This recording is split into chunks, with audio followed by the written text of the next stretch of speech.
Yeah. Here's a quick thing on the triads. Yeah, C major triad, first position, C shape. Third position, A shape. Eighth position, E shape. E shape. 12th position, C shape. you can call it D and or C. Either one works. Either one is right because they're the same things on those three strings. See, that would be, that's the best part of that D shape. It's also part of that C shape there too. First, second, third string, 1 to 3 string grouping. Same thing here. Okay, C, That's like making C a chord, bar. C triad, A shape, third position, 3rd fret. The next shape is at the 8th fret. E shape, 8th position. Yep. So D or C, this is a 12th regular position. E form for a C chord, right? Yep, that's it, yeah. Right. Now, where you at here, here's where that's going to click what you just told me.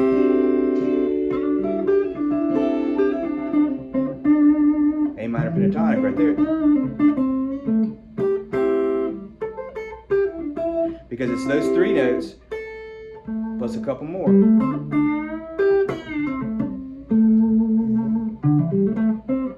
But that's a little extension box that you can use. That's the main position. We're using all 6 strings of that shape, that E shape, all 6 strings. There's a little extension box there. That's one of the extra ones that you don't need as much because there's other places you get the notes that are a little more handy. But eventually, you stretch out, you'll find your shapes, you'll find the places you want to be, you'll find the stuff that you like, you'll find your go-to licks, but also just your go-to boxes. So when you go here and you go there, this whole triad is 3/5 of that shape. So these notes right here.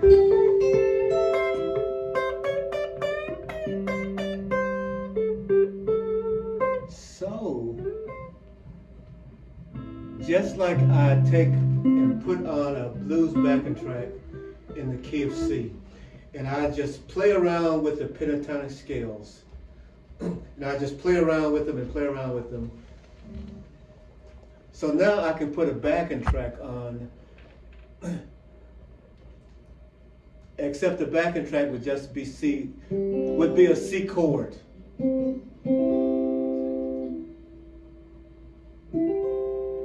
So the backing track would be a C chord, and then I can just, and then all those inversions in that A shape, all those inversions, all those chord tones, I can just play those chord tones and just play a C chord underneath that, right? Yeah. But I couldn't necessarily play the 4 chord in that key or the 5 chord in that key if I'm playing the 1 chord tones. You know what I'm talking about? Yeah, let's do this. We're going to go to A Usher tracks for a second. Just give A Usher tracks some love here. We're just pulling up something in the C. So we're in C major. You have a couple options. C major.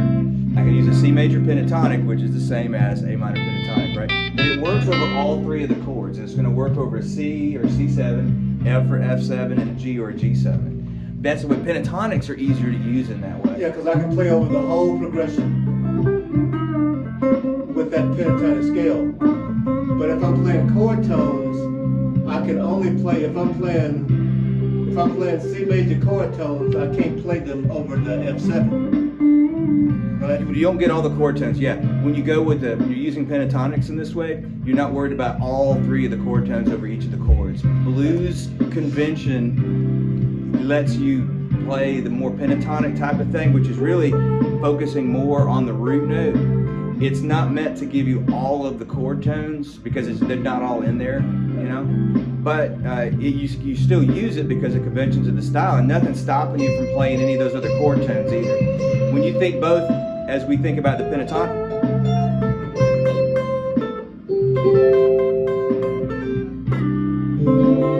Right. If I'm playing a pentatonic scale, that scale will work anywhere in that progression. Yeah. But you don't get all the chord tones on all the chords, but it does. But the question I'm asking if I'm playing chord tones, if I'm playing the C major chord tones only, even though I'm playing all three inversions, even though I'm playing three inversions of that C major chord tone, I still have to play that when the progression, when the C chord has been played in the progressions. And when it goes to the F7, for instance, that ain't gonna work, is it? Right? It works in yeah, it does. No, it does. That's exactly the question that you want to ask, because that's where right now with what we've been working on, the information. Yeah, that's a very logical next step. Pretty astute question actually, and here's why. Because we only got 5 notes. When you go to the 4 chord, not all of those notes are going to be in that pentatonic. And the 4 chord's going to have what, the 4, the 6, and the 8, and then also a flat 7. Some things work because it's a blues style to do, and yeah, you might not. When you go to the 4 chord, that note's not in the pentatonic, right? But you can still use it, and this is definitely the part where you want to be looking, because you want to find out what's done and what you like. There's a 4 chord, that note's not in the pentatonic. You can still use it. We're about to get a 5 chord here, right? So where's that 5?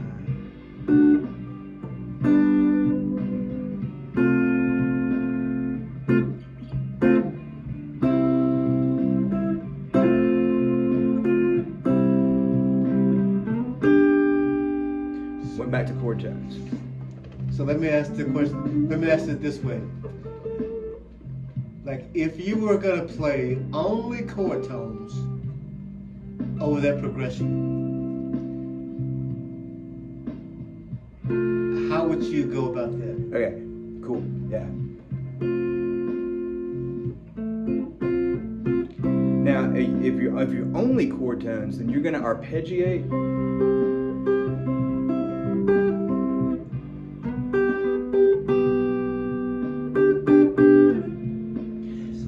Now, you want other chord tones in there too? No, it just hit me. It just hit me. Okay. I think it just came. It differs from the pentatonic scale because with the pentatonic scale, I can play that same position over this whole progression. Yeah. But if I'm using chord tones, my position is going to have to change. With the chords. Yeah. Some of those, yeah, because you don't get all. Let's see, where's the 5 chord? Well, you could you could do this. In that position without shifting at all. 1 chord, 4 chord, 5 chord. You just don't quite get the third of that 5 chord until you move up there for it. You might move. So if you want all 3 chord tones for each of the triads, we're not going to worry about the 7s just yet. Right. But they figure into it. If you're just doing those, then 1, 4. I mean, I got it. I got it. I don't got it, but I got it. Right. I mean, Yeah. Well, I can tell from that question that you got it, because that's where you're looking next for that. That's a good way when I to say I kind of got see it, the I note. know what that means is that I know what I have to learn and work on. Like, I got the concept. I don't have the mechanics. Right. But the concept. I think, yeah. This is some powerful shit. Do what? This is some powerful shit right It is, isn't it? Telling you. Yeah, I mean, it's once you get this, man, you can tell. Y'all can tell. Y'all can both tell that you're like once this stuff, it's clicking for you now. I mean, you're just living there. You live there for a while, and the more familiar you get with it, the more you'll because it's meant to allow you to come up with your stuff that's going to fit, because you know where the notes are. It's just up to you where and when you use them. You know, that's what we're really getting out of this, is the freedom to not be restricted by what you don't know. Alan, I'm gonna shut up and let you get your questions answered, man. Yeah. So you got to remember those intervals. Right. If you do an A minor pentatonic, 1, flat 3, 4, 5, flat 7, octave. I could say 3 and 7, as long as you know that they're both the flat 3 and the flat 7. But that's your A minor pentatonic. Now, if you want to think about a major pentatonic, then you go to the relative major pentatonic first, which is there. You start with the the A minor's flat 3, which is C, which is the relative major. If you go C major pentatonic, you're going to play the same notes, but you're switching the numbers. Now you're calling this the 1, the 2, the 3, the 6.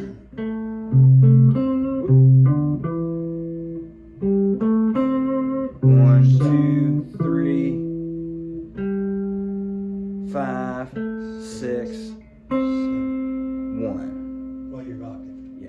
1, 2, 3, 5, 6, octave 1. And you just played my group. That's how you know you got the major pentatonic right there. 1, 2, 3, 5, 6, 8.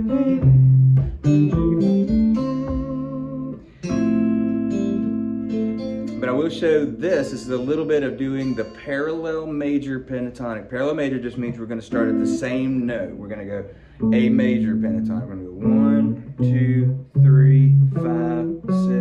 And we're doing A major pentatonic right there, which we don't do this way very often. It's a little easier to make the jump into major pentatonic when you go relative major and minor, which is why I focus a lot on relative major and minor first. It's a very important concept to understand because it leads you into a lot of other things, modal stuff. But even before you get into like modes, you're using that practically to figure out where your pitch inventory is for whatever scale that you're going to do, showing you where your notes are in whatever scale you're going to do. So this is the A major